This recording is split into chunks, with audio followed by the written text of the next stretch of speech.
चरक संहिता परिचय, जो कि आयुर्वेद के इतिहास का विषय है। यानी कि इस भाग में हम चरक संहिता के जो लेखक हैं, जो उपदेष्टा हैं, जो जो विधि संस्कर्ता हैं, उनके बारे में देखेंगे और टीकाएं पढ़ेंगे एवं चरक संहिता अन्य संहिताओं से क्यों स्पेशल है, विशेष है, वो देखेंगे। स्टार्ट करते हैं। सबसे पहले बात आती है उपदेष्टा की। उपदेष्टा यानी वह व्यक्ति जो उपदेश के रूप में चरक संहिता को बताया है ना। इंग्लिश में उनको एक्स फाउंडर कहा जाता है और वो है पुनर्वसु आत्रे। इनका काल 1000 ईसा पूर्व है। अभी हम जिस युग में जी रहे हैं वो ईसा पश्चात है। यानी अभी 2024 जो सन चल रहा है वो ईसा के पश्चात का सन चल रहा है, उसको बीसी बोलते हैं।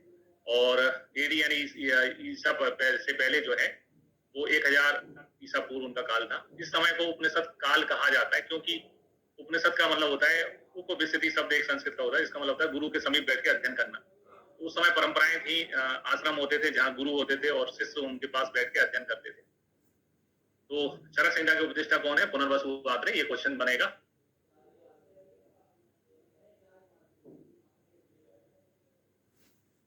उपदेष्टा कौन है? पुनर्वसु आत्रे। ये क्वेश्चन बनेगा।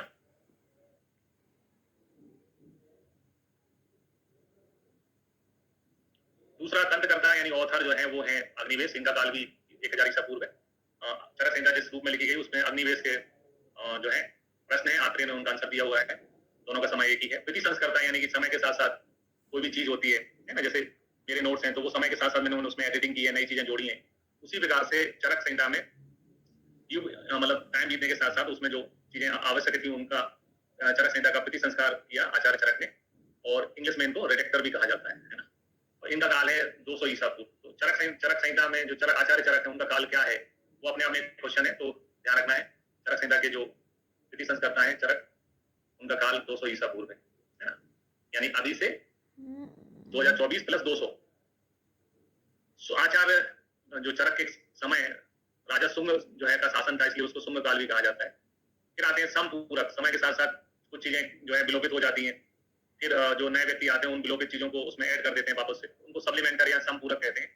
समपूरक है द्रवल और इनका काल है 4वीं शताब्दी। तो 3-4 ही क्वेश्चन बनते हैं। चरक संहिता के उपदेष्टा कौन है? पुनर्वसु आत्रे। चरक संहिता के तंत्रकर्ता कौन है? अग्निवेश है ना। चरक में श्लोक भी है, अग्निवेश करते तंत्रे चरक प्रति संस्कृते।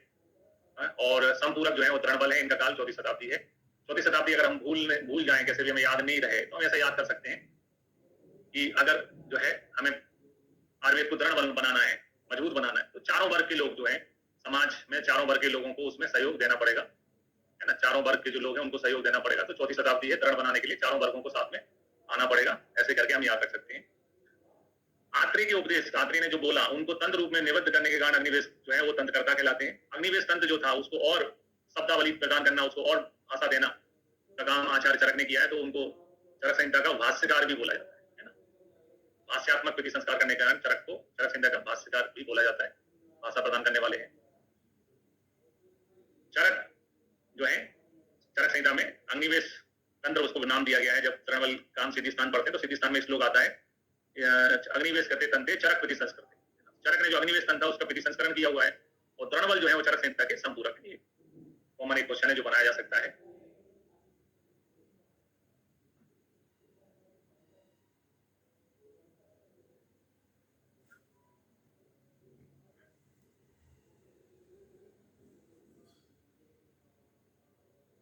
अब आते हैं चरक संहिता के विषय विवेचन में। तो चरक संहिता हम देखते हैं, चरक संहिता के जो 30 चैप्टर है उसमें चरक संहिता का विषय विवेचन दिया हुआ है। कहाँ पे विषय विवेचन पढ़ते हैं अपन? चरक सूत्र अध्याय जो 30 है, अर्थे 10 मामूली अध्याय, उसमें चरक संहिता का जो है विवेचन परिचय है ना। क्या कितने स्थान है, कितने अध्याय, ये सब बताए गए हैं चरक सूत्र अध्याय 30 में। तो सूत्र स्थान में इसमें 30 अध्याय है, निदान में 8 है, विमान में 8 है, शरीर में 8 है ना, इंद्रिय में 12 है और कल्प सिद्धि में जो है 12 है। ठीक है। और चिकित्सा स्थान में जो है वो 30 अध्याय है। टोटल करके इसमें 120 अध्याय। चरक संहिता के कौन से स्थान में कितने अध्याय, वो तो उससे हम भलीभांति परिचित हैं और डिटेल भी पढ़ेंगे। कुल स्थान जो है 8 है चरक संहिता में, कुल अध्याय जो है 120 है। इसके अलावा हमें चरक संहिता में कितने सूत्र हैं उनको भी देखना है। तो चरक संहिता में कुल सूत्र जो है वो 9295 सूत्र हैं। 9295 करके याद कर सकते हैं। जैसे चरक का पेपर होता है सेकंड ईयर में, थर्ड ईयर में, तो चरक का जो पेपर है उसमें किसी व्यक्ति ने खूब मेहनत कर रखी चरक के पेपर के लिए, श्लोक वगैरह पढ़ रखे हैं, डिटेल्स अच्छे से समझी हुई है, तो 100 में से कितने नंबर ला सकता है? 92 से है ना, 92 से 95 नंबर चरक में हासिल किए जा सकते हैं। कितने के पेपर होता है चरक का? 100 नंबर के पेपर में 92 से 95 नंबर लाए जा सकते हैं। अगर आप खूब मेहनत करते हो, चरक के एक एक सूत्र को पढ़ डालते हो, ऐसा करके याद कर लेना है कि चरक में 9295 यानी 9295 सूत्र हैं।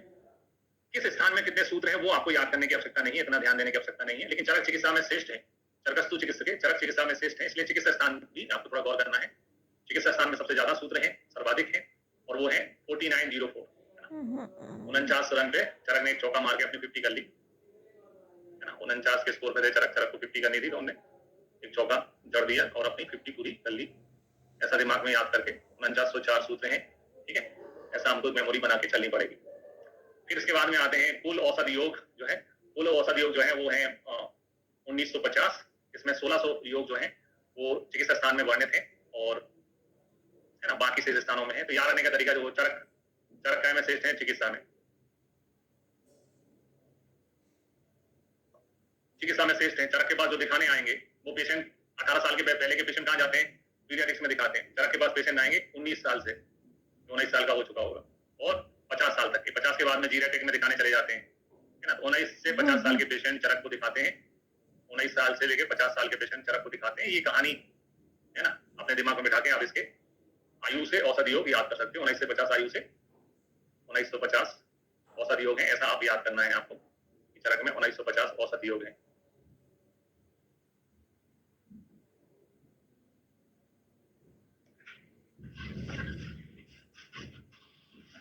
कुल श्लोक जो है चरक संहिता में वो है ना 12,000।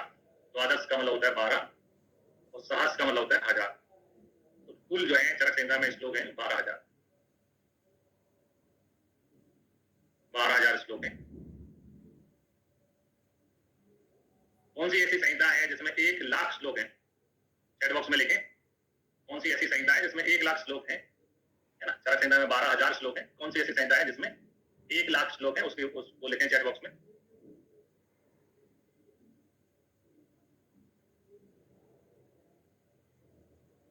मुन्ना राकेश ने सही दिया है, ब्रह्म संहिता एक सही आंसर है। काव्या ने सही आंसर दिया है, पूजा, प्रियंका, ऋचा शर्मा, रिपिन कुमार ने भी सही आंसर दिया है, ब्रह्म संहिता। ब्रह्म संहिता में सर्वाधिक श्लोक है, 1,00,000 श्लोक है, ठीक है। आगे बढ़ते हैं, अब आते हैं सबसे इंपॉर्टेंट पोर्शन में, जो एग्जाम के प्रोस्पेक्टस से जिसके पूछे जाने के चांसेस ज्यादा हैं, जो पूछा जाता है वो है चरक संहिता की टीकाएं, है ना। तो अब हम देखने वाले हैं चरक की टीकाएं। चरक संहिता में कुल टीकाएं 43 हैं, और उसमें से जो है 17 टीकाएं संस्कृत टीकाएं हैं, और उपलब्ध टीकाओं की संख्या संस्कृत में भी 6 है। तो 43 है चरक में। 44 हो जाता तो चरक कंप्लीट हो जाते हैं। 44 मतलब दोनों को जोड़ते तो 8 हो जाता है, वो चरक के लिए परफेक्ट फिगर है। मतलब अभी संभावना है, टीका लिखते रहो। संस्कृत टीकाएं 17 है, ये थोड़ा फिगर चरक से मैच कर रहा है, 1 और 7 को जोड़ते हैं तो 8 हो जाता है, ठीक है। ये वाला फिगर तो चरक को सूट कर रहा है 17। हिंदी टीकाएं लिखने का स्कोप बचा हुआ है, आप 80 पहुंचा सकते हो। इतना सब बोलने का तात्पर्य यही है कि आपको ध्यान रखना है चरक संहिता पे कुल टीकाएं 43 है, 17 संस्कृत टीकाएं, इसमें से 6 उपलब्ध है। अब आते हैं चरक संहिता की प्रथम टीका, है ना। प्रथम टीका जो है चरक न्यास है, जो कि भट्टार हरिचंद ने लिखी, जिनका काल है 16वीं शताब्दी, और ये पूरी कंप्लीट नहीं कर पाए। स्टार्टिंग जब करता है व्यक्ति तो थोड़े बहुत करने के बाद में थक जाता है ना। सूत्र स्थान के 3 अध्याय तक ही लिखी है इन्होंने। तो अब क्वेश्चंस के हिसाब से देखते हैं चरक की प्रथम टीका कौन है ना। प्रथम टीका एक क्वेश्चन बनेगा। चरक संहिता की प्रथम टीका का नाम चरक न्यास है।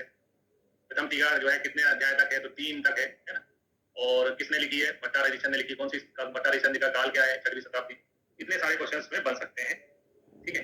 तो न्यास शब्द तो मैंने सुना नहीं है, न्यास टीकाओं में चलता है, जैसे गाइड होती है ना, कुंजी होती है, वैसे न्यास होता है छोटा रूप। हमने एक शब्द सुन रखा है जिसका नाम है न्याय। न्याय शब्द सुन रखा है, न्यास नहीं सुन रखा है। तो न्याय कौन करता है? जो सत्यवादी रहता है। तो सत्यवादी कौन है? भट्टार हरिचंद है ना, जो कहते हैं राजा हरिचंद सत्यवादी हरिचंद थे। तो न्याय कौन करता है? जो सत्य बोलता है, हरिचंद्र। और न्याय करने के लिए आपके पास क्या होना चाहिए? सिक्स सेंस होना चाहिए, है ना। कौन झूठ बोल रहा है, कौन सच बोल रहा है, ये ज्ञान आपको होना चाहिए, सिक्स सेंस, ठीक है। न्याय करने के लिए क्या आपको क्या चाहिए? सिक्स सेंस चाहिए।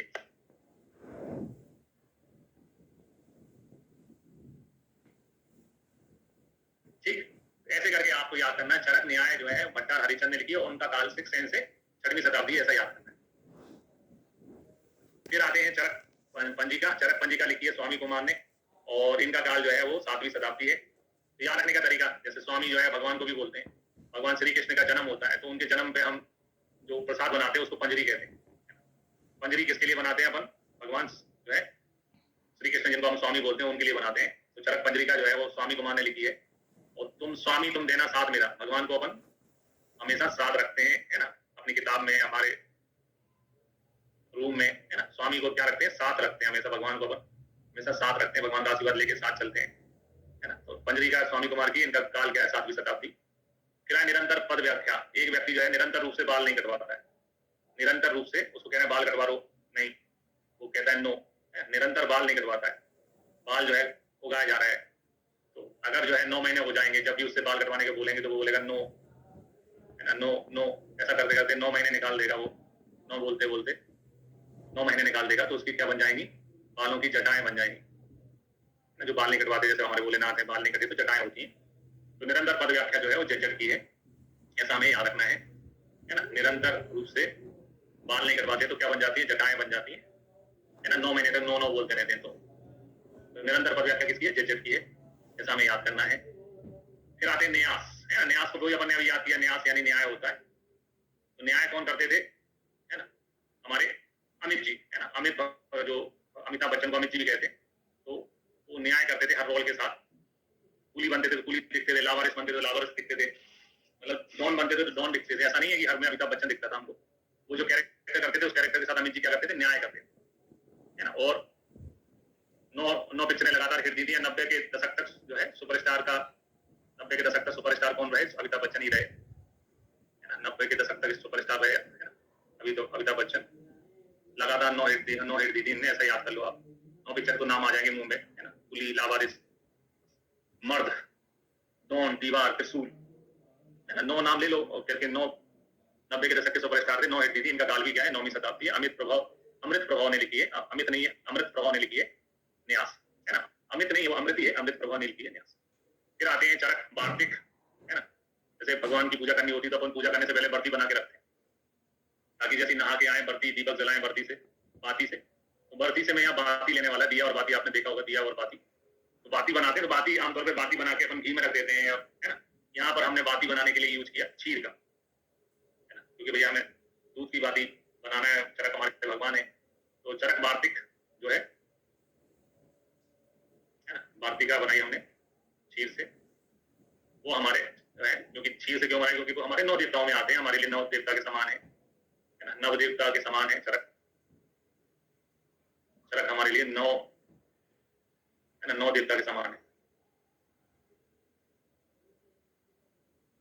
फिर आए परिहार वर्तिक। परिहार में हार आता है, ठीक है। परिहार वर्तिक आषाढ़ वर्मा ने लिखी है ना, 9वीं शताब्दी में, है ना। जब आसमान जो है गर्मी से हार जाता है तो बारिश चालू होती है। वर्षा से अपन याद करेंगे परिहार को, वर्षा चालू होती है आषाढ़ महीने से, आषाढ़ माह से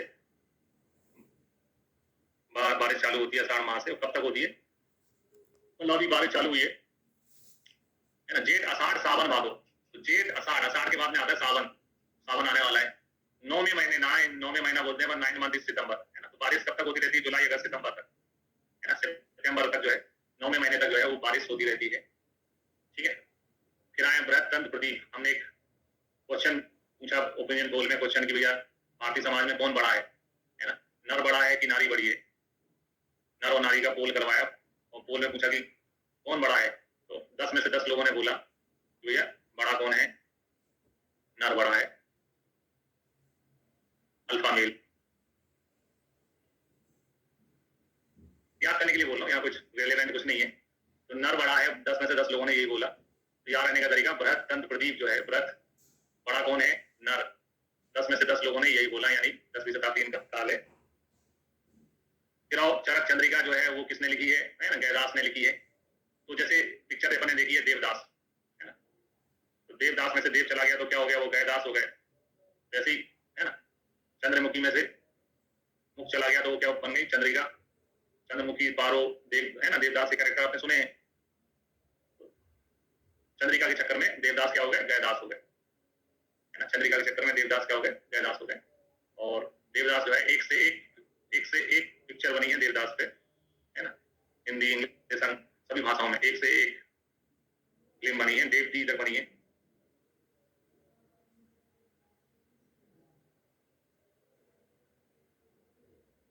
ना। एक से एक पिक्चर बनी है के आसपास। 11वीं शताब्दी इनका काल है, ऐसा याद करना है।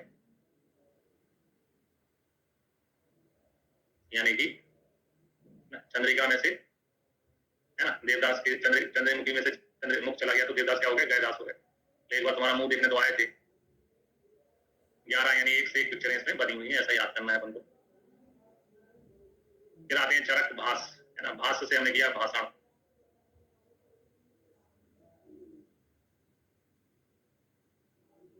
ठीक है, तो भाषण जो है इस संसार का सबसे अच्छा भाषण भगवान श्री कृष्ण ने दिया है, गीता का उपदेश, है ना।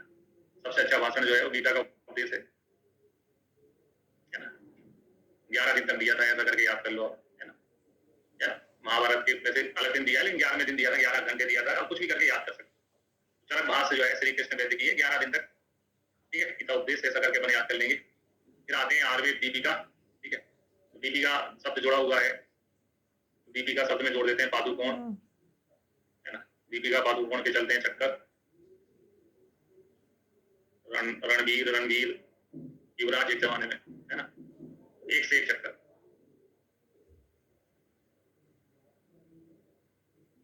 एक से एक चक्कर, तो आयुर्वेद दीपिका लिखी है चक्रपाणी ने 11वीं शताब्दी में, दीपिका के चलते हैं चक्कर, है ना, दीपिका के चलते हैं चक्कर 11वीं शताब्दी में, एक से एक चक्कर।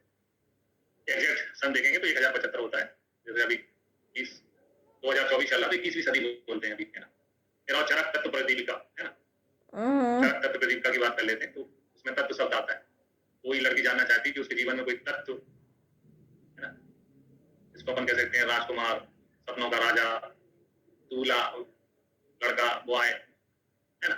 हर लड़की अपने जीवन में एक अच्छा तत्व यानी कि जीवन साथी मांगती है, और जीवन साथी अच्छा मिले उसके लिए वो भगवान शिव जी का व्रत करती है 16 सोमवार का, है ना। 15वीं क्लास में भगवान शिव जी प्रसन्न होकर देवी देते हैं कि ये पकड़ो, है ना। तो लड़कियां जो है तत्व प्रकाश प्रदीप्त हो जाए, सामने आ जाए, उसके लिए शिव जी का क्या करती है, 16 सोमवार का व्रत करती है। तो ऐसा हमने याद किया कि चरक तत्व जो है प्रदीप का जो है वो शिवदास सेन ने लिखी है, और उनका काल क्या है, 16वीं शताब्दी है। फिर आते हैं चरक प्रकाश कौस्तुम, है ना। कौस्तुम का मतलब होता है पुंज, प्रकाश पुंज, या कि जहां से उजाला आता है, सोर्स ऑफ लाइट, है ना। तो पुंज यानी कि सोर्स ऑफ लाइट, यानी कि जो है एक सोर्स के रूप में इसको मान्यता मिलती है जो सच्चा रहता है। जैसे जो नर में सिंह है, किसी से डरता नहीं है, सच बोलता है, या कविराज है, कभी जो है वो कभी झूठ नहीं बोलते। सर्व पड़ोसी की तमन्ना हमारे दिल में है, देखना है जोर कितना बाजू के कातिल में है, तो है ना। कौस्तुम कवि, कवियों के नाम के आगे कुछ ना कुछ, है ना, कुमार विश्वास, कौस्तुम लग जाता है कुछ ना कुछ। चरक प्रकाश कौस्तुम कविराज की, और कवि 1760 है। डेली व्हाट्सएप बोलो तो कोई ना कोई शायरी जो है, कवि कितने हैं, 1760 पैदा। तुम जैसे हमने 1760 देखे हैं, कवि जो है 1760 देखे हैं, है ना। कहाँ देखे हैं तो मेरा व्हाट्सएप बोलते हैं, व्हाट्सएप पे डेली शायरी आती है। तो चरक प्रकाश कौस्तुम जो है नरसिंह कविराज ने लिखी है, काल क्या है, 17वीं शताब्दी, ऐसा हमें याद करना है।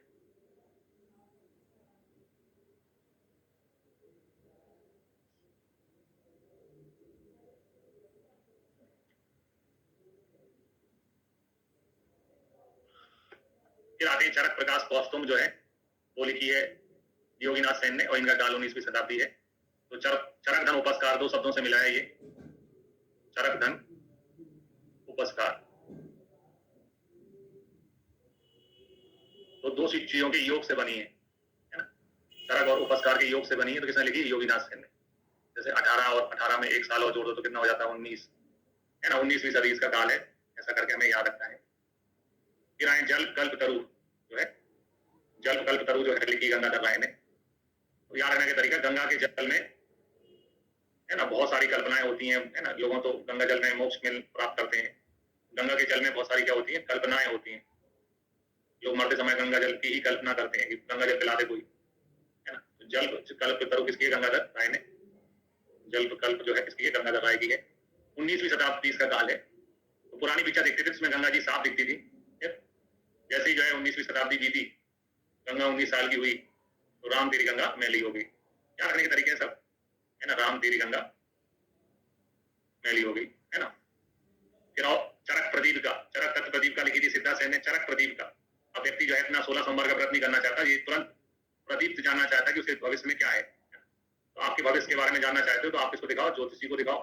ज्योतिष सरस्वती ने, है ना, हाथ देखा, हस्त देखा, बता दिया हाथ देख के कि कब कब शादी होनी है। एस्ट्रो, कौन सा ऐप है, एस्ट्रो ऐप डाउनलोड करो, 20 रुपए फीस ली और बता दिया कि 20 रुपए की फीस में आपके जीवन में कौन प्रदीप्त होने वाला है। 20 रुपए की फीस में बता दिया कि जीवन में कौन प्रदीप्त होने वाला है। तो चरक प्रदीप का जो है ज्योतिष चंद्र सरस्वती की है और इनका काल क्या है, 20वीं शताब्दी है। तो कोई ना कोई टीका एग्जाम में पूछते हैं, एक बार फिर से रिवाइज कर लेते हैं अपन।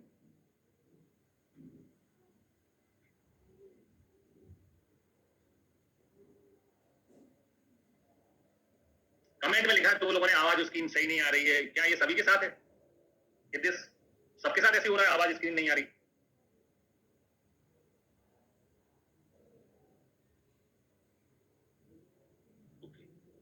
ओके ओके ओके, एक बार फिर से रिवाइज करते हैं अपन।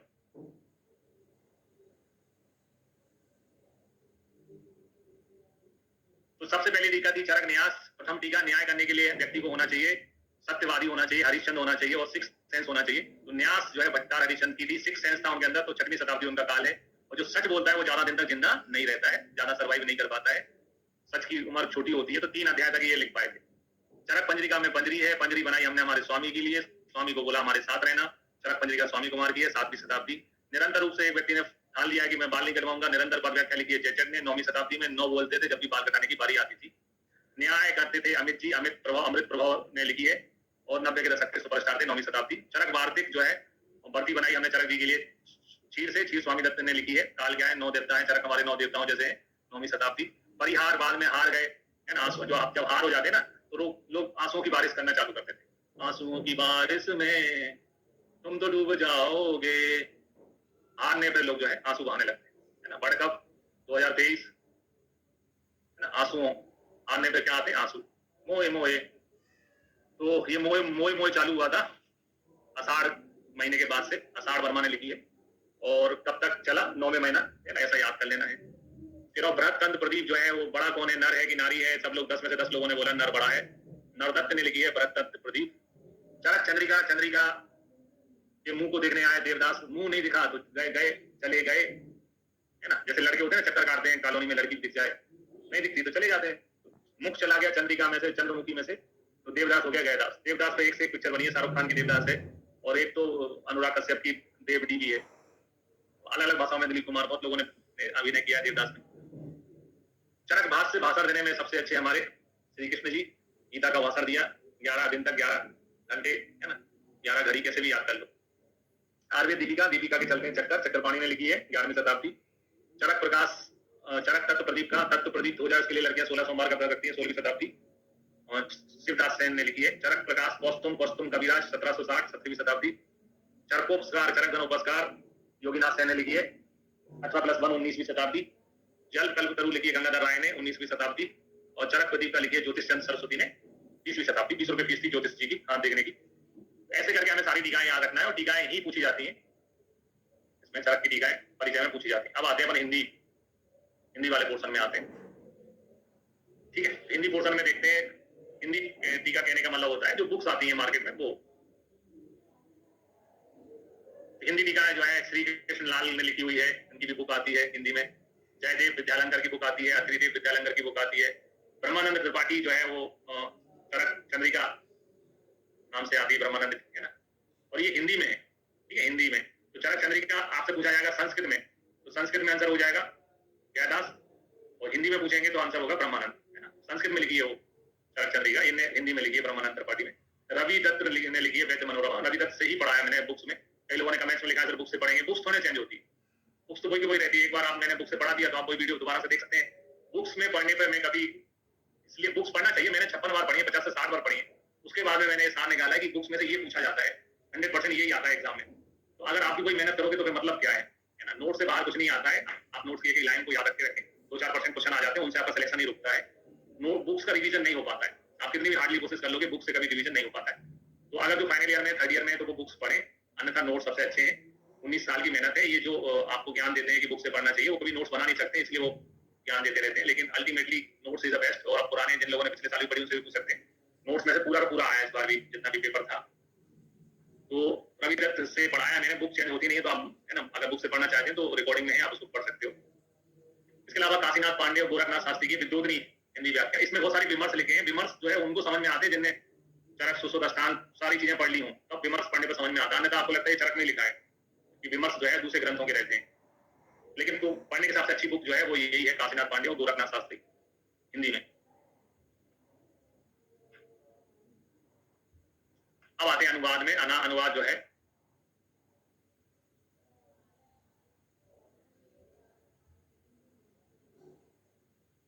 चरक संहिता का अरबी अनुवाद 8वीं शताब्दी में सरक इंडियानाथ से हुआ है ना।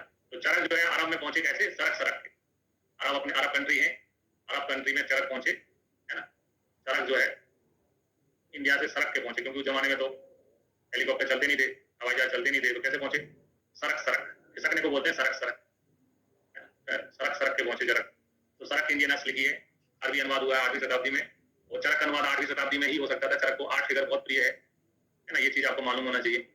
अंग्रेजी अनुवाद सर्वप्रथम कविराज अविनाश चंद्र ने किया है 1851 में से 99 तक के पीरियड में उन्होंने कंप्लीट कर पाया, कलकत्ता से प्रकाशित हुआ। अंग्रेजी अनुवाद कवि रत्न अविनाश चंद्र है। कवि रत्न की उपाधि भी इसलिए मिली होगी क्योंकि अंग्रेजी अनुवाद किया होगा। अंग्रेजी अविनाश,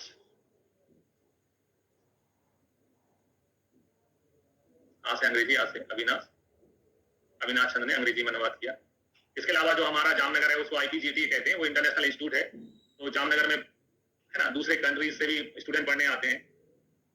तो अंग्रेजी अनुवाद 6 संस्करणों में डॉक्टर प्राण जीवन मेहता जी वैसे ही गुजराती है, जामनगर में ही अपना है IPGT। तो अंग्रेजी अनुवाद 6 संस्करणों में डॉक्टर प्राण जीवन मेहता जी ने करवाया सन 1949 में। अंग्रेज पहले जाएंगे सर अपने देश से, फिर आएंगे 47 में तो अपन आजाद हुए हैं, फिर वापस से आयुर्वेद पढ़ने आएंगे। तो आजादी के 2 साल बाद है ना सन 1949 में जामनगर से प्रकाशित किया डॉक्टर प्राण जीवन मेहता। प्राण दे दिए है ना इनने अपने अंग्रेजी अनुवाद पूरा कराने के लिए।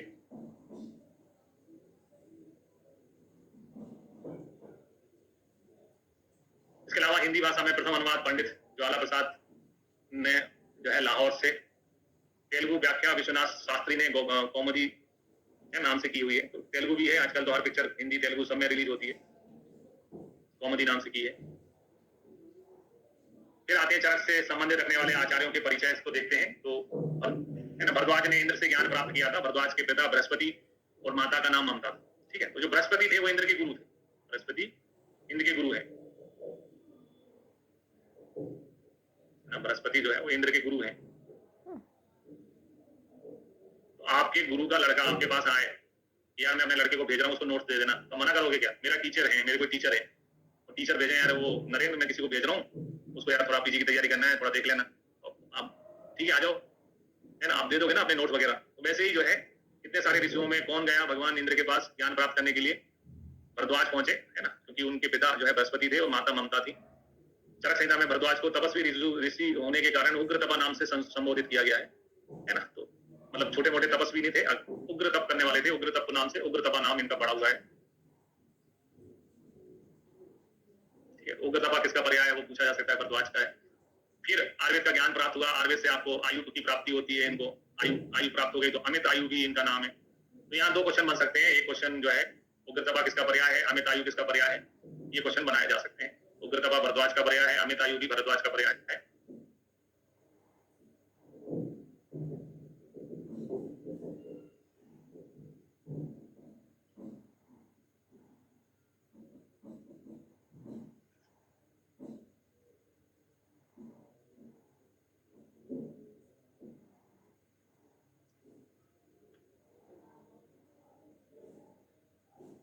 इसके बाद में आते हैं आत्रेय जी के परिचय में। तो आत्रेय जो है वो चरक संहिता में 3 आत्रेय का उल्लेख है। पहले है उसमें जो है पुनर्वसु आत्रेय, ये महर्षि अत्रि के पुत्र और शिष्य दोनों थे, यानी अत्रि इनके जो है पिता भी थे, टीचर भी थे, और इनने भरद्वाज से आयुर्वेद का ज्ञान प्राप्त किया था। इनकी माता का नाम चंद्रभागा था, इसलिए इनको चंद्रभागी भी कहा जाता है। तो उग्र तपा अमित आयु, उसी क्रम में एक पर्याय पूछा जा सकता है कि चंद्रभागी कौन से आचार्य का पर्याय है, तो चंद्रभागी पुनर्वसु आत्रेय का पर्याय है।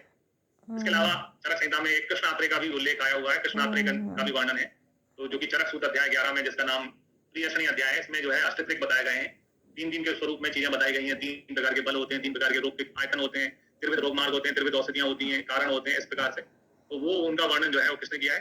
कृष्णात्रे ने किया है। इसके अलावा महाभारत में भी कृष्णात्रे चिकित्सक के रूप में, काय चिकित्सक के रूप में कृष्णात्रे का उल्लेख, तो एक काय चिकित्सक के चिकित्सक मेडिसिन के डॉक्टर के रूप में भी महाभारत में कृष्णात्रे का नाम आया हुआ है। इसके अलावा एक और आत्रे हैं जिनको भिक्षु आत्रे के नाम से भी जाना जाता है। इनका वर्णन जो है वो चरक सूत्र अध्याय 25 में, जो कि यज्ञ पुरुषी अध्याय है, जिस अध्याय में बताया गया है कि पुरुष और रोग की उत्पत्ति कैसे होती है, तो उसमें अपना मत देते हैं जो है भिक्षु आत्रेय, कहते हैं पुरुष की उत्पत्ति काल से होती है ना। कालवाद के समर्थक है, इनका भी चरक संहिता में वर्णन है भिक्षु आत्रेय का। तो भिखारी का भी काल आता है कि वो करोड़पति बन जाता है, कालवाद देने वाले आत्रेय हैं भिक्षु आत्रेय। भिखारी का भी टाइम आता है कि वो करोड़पति बन जाता है। भिक्षु आत्रेय जो है उन्होंने कालवाद, पुरुष की उत्पत्ति कैसे होती, काल से होती, ये बताया हुआ है। फिर आते हैं आत्रेय के जो 6 शिष्य, भगवान शब्द से संबोधित करते हैं अग्निवेश आत्रेय को, और उनके 6 शिष्य थे, अग्निवेश, पराशर, जतुगण, हरित, भेल और क्षारपाणी। याद रखने का तरीका होगा, अपराजित है भेल क्षार, आ से अग्निवेश, पा से पराशर है ना, जा से जतुगण, आप पराशर का भी ले लिया बने।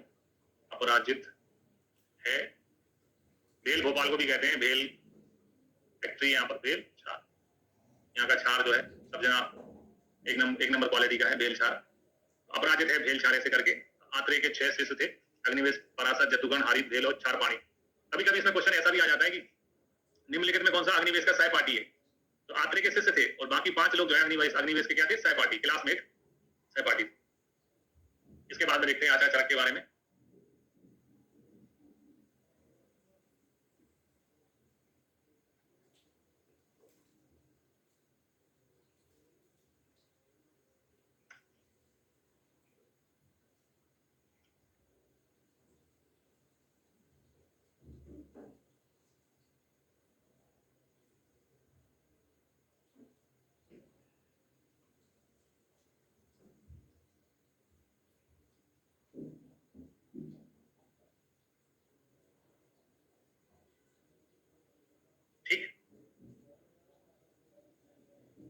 तो चरक का वास्तविक नाम कपिस्थल चरक था, है ना, पूरा नाम कपिस्थल चरक था, और ये विशुद्ध के पुत्र थे, है ना। तो आप जिसके पुत्र रहते हैं, आपके अंदर पिताजी का खून रहता है, तो चरक संहिता देखेंगे तो चरक संहिता में विशुद्ध रेत यानी विशुद्ध शुक्र के लक्षण बताए गए हैं। चरक संहिता में विशुद्ध शब्द यूज किया है, जब वो विशुद्ध जो है रक्त भी बताया है चरक संहिता में।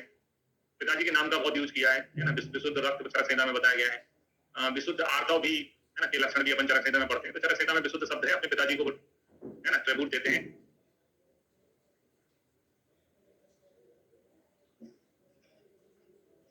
विशुद्ध के पुत्र थे मैसी, वैशंपायन के शिष्य थे, है ना, वैशंपायन जो है उनके शिष्य थे। और चरक जो है कुषाण वंशीय राजा कनिष्क के यहाँ राजवैद्य थे। चरक वैद्यों में बड़े थे, लेकिन उनके राजा का नाम कनिष्क था, छोटा राजा, है ना। कनिष्क का मतलब होता है छोटा। तो चरक किसके यहाँ वैद्य थे? छोटे राजा के यहाँ। यहाँ रखने के तरीके, राजा छोटा था नाम में, कनिष्क के यहाँ राज्य वैद्य थे। महाप्रकाश के अनुसार चरक शेष नांग के अवतार है, नांग के अवतार है, इसलिए चरक जयंती जो है हर साल जो है अपन चरक जयंती मनाते हैं आजकल। और चरक जयंती is equal to Nag Panchami. Nag Panchami के दिन हम लोग चरक जयंती मनाते हैं, क्योंकि महाप्रकाश के अनुसार वो शेष नाग के अवतार थे,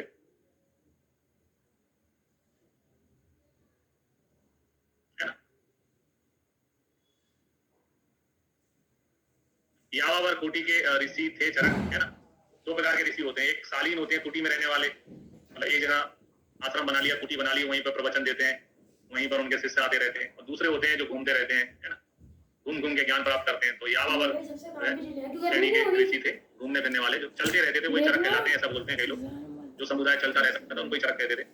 चरक का निवास पंचनद प्रांत में, पंचनद प्रांत यहाँ जहाँ 5 नदियां रावी, सतलम, झेलम, है ना, चिनाब, ये बहती हैं, इसको हम आधुनिक रूप में पंजाब के नाम से जानते हैं। पुराने पेपर लगाओगे तो क्वेश्चन मिलेगा आपको, चरक किस राज्य से संबंधित थे, है ना।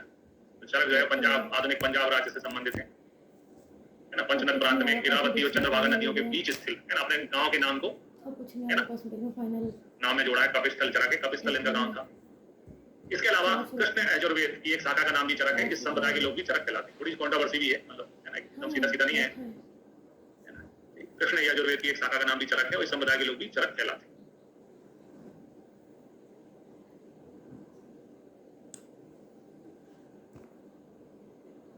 अपना शेड नहीं है, बहुत मुश्किल से मैंने चूज करा ये वाला। अब आते हैं अपन द्रणवल में, है ना। दिखाता हूँ द्रणवल के बारे में देखते हैं। द्रणवल जो है वो कपिल बलि के पुत्र थे। इन्होंने चरक संहिता के 120 अध्याय में से 41 अध्याय, चिकित्सा के 17, कल्प के 12 और सिद्धि के 12 लिखे, इसलिए उनको संपूरक भी कहते हैं, क्योंकि 120 में 41 जो कर है, 120 में से 41 तो इन्होंने क्या किया, उसकी पूर्ति करी है, इसलिए चरक संहिता के संपूरक भी कहलाते हैं द्रणवल। तो कल्प सिद्धि तो पूरा पूरा लिखा हुआ है। अब चिकित्सा के 17 अध्याय लिखे हैं, तो 17 अध्याय के नाम याद कर लें या फिर अपन चरक के 13 याद कर लें। तो चरक के 13 छोड़ के बाकी सब किसके कहलाएंगे, द्रणवल के कहलाएंगे। तो अपन चरक के 13 याद कर लेते हैं। तो कोई भी व्यक्ति किसी की कितनी भी नकल करे, जैसे आप किसी को आगे पीछे कोई बैठा है उसकी नकल करने वाले हो, तो अपना नाम रोल नंबर तो खुद का ही लिखते हो ना, यानी स्टार्टिंग तो व्यक्ति अपने खुद की करता है। तो चरक चिकित्सा में जो स्टार्टिंग चैप्टर है रसायन वाजीकरण, जिसके 4 पाद हैं, वो चरक ने कहा भैया वो तो मैंने ही लिखा है, कहाँ से द्रणवल आ गया उसमें, है ना। रसायन वाजीकरण बोले यहाँ से तो स्टार्टिंग हुई थी, है ना। स्टार्टिंग में तो भैया मैं अपने लिखूंगा, दूसरी की तरह कॉपी करूंगा स्टार्टिंग में। तो रसायन वाजीकरण चरक है, और वाजीकरण जहाँ पढ़ते हैं वहाँ मदात आ जाता है, क्योंकि वाजीकरण में चटक का मांस, मोर का मांस, इसका मांस, उसका मांस लिखा हुआ है, तो मांस को बचाने के क्या पीना पड़ता है, मद। तो रसायन वाजीकरण का मद जो है चरक पे चढ़ा हुआ है कि मैंने लिखे हैं। रसायन वाजीकरण और मदात जो है वो चरक के हैं, तो 13 में से 3 चलेगा, रसायन वाजीकरण और मद जो है कितने बचे, 10। तो चरक ने कहा तो चिकित्सा में बोला ना, द्रणवल ने चिकित्सा के 17 लिखे हैं। इन्हें ये तो नहीं बोला कि चरक निदान भी इन्हें लिखा है। चरक निदान तो मेरा ही है ना। तो वही चरक निदान में जब मुझे पता है ज्वर होता है ना, रक्तपित्त होता है, तो चिकित्सा में मैं ही बताऊंगा ना कि ज्वर क्या होता है, रक्तपित्त क्या होता है। तो चरक निदान के जो 8 चैप्टर थे उसमें चरक ने कहा उसमें तो कोई डाउट ही नहीं है, वो तो मेरे चैप्टर है। तो आपने कहा ठीक है भैया, चरक के कौन कौन से, तो चरक निदान के 8 है, उनमें से कितने जो है यहाँ पर आ गए, एक तो ज्वर आ गया, रक्तपित्त आ गया, गुल्म आ गया, प्रमेय आ गया, कुष्ठ आ गया, राजक्षमा, 6 आ गए। 2 जो है वो चेंज हो गए, है ना। जो भूलने वाले लोग होते हैं वो भूल गए, उन्माद अपस्मार को भूल गए, उसके यहाँ क्या आ गया, आलसतिसार। उन्माद अपस्मार जो है भूलने वाले लोग हैं वो भूल गए, जो भूलने वाले चैप्टर थे वो भूल गए, उन्माद अपस्मार भूल गए, उसके यहाँ क्या आ गया, आलसतिसार। जैसे ये 2 व्रण आ गए, 2 व्रण।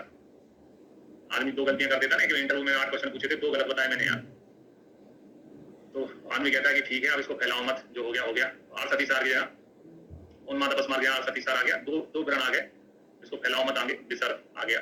ऐसे करके टोटल हमने, है ना, 3 + 8 + 2, है ना, ऐसे करके 13 अध्याय के नाम याद करें, और बाकी जो है वो 17 किसके हैं, द्रणवल के हैं।